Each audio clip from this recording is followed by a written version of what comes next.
সদস্য অ্যাডভোকেট কেয়ান জাবিরকে 2 মিনিটের ভিতরে উনি শুভেচ্ছা জানিয়ে কথা বলুন।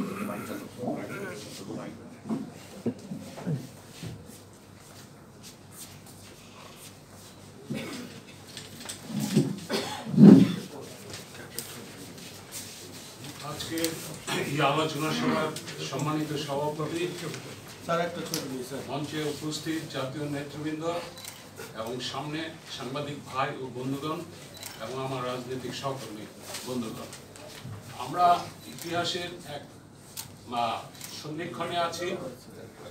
এমনই এক পরিস্থিতিতে আমরা বসবাস করছি যেখানে মুক্তিযুদ্ধের যে ঘোষণা, সেই ঘোষণাকে তারা বাইপাস করে তারা রাজতন্ত্রের দিকে এগিয়ে যাচ্ছে।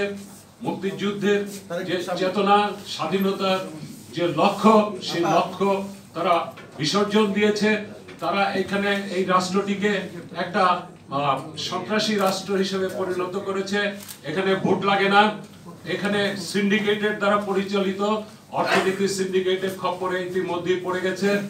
এমনি এক পরিস্থিতিতে আজকে আমাদের দলের পক্ষ থেকে যে দ্বিতীয় মুক্তিযুদ্ধের ডাক দিয়েছে, তার পটভূমি সম্পূর্ণ বিরাজ করছে। এখন এই পরিস্থিতিতে আমরা রাজনৈতিক যারা নেতৃত্ব, যারা মুক্তিযুদ্ধের চেতনায় বিশ্বাস করে সঠিক করতে এবং তারা এখানে সমবেত হয়েছে, তারা একটা দিক নির্দেশনা দেবেন আগামী দিনে বাংলাদেশকে মুক্তিযুদ্ধের চেতনায় কিভাবে নিয়ে আসা যায়।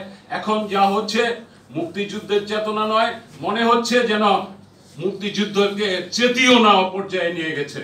এমনই একটা পরিস্থিতিতে আমরা জাতীয় নেতৃবৃন্দের কাছে সুনির্দিষ্ট বক্তব্য আশা করছি এবং সমবেতভাবে যাতে আমরা বাংলাদেশকে তার সঠিক ধারায় ফিরিয়ে আনতে পারি, এই প্রত্যাশা ব্যক্ত করে সবাইকে ধন্যবাদ জানিয়ে আমার বক্তব্য শেষ করছি।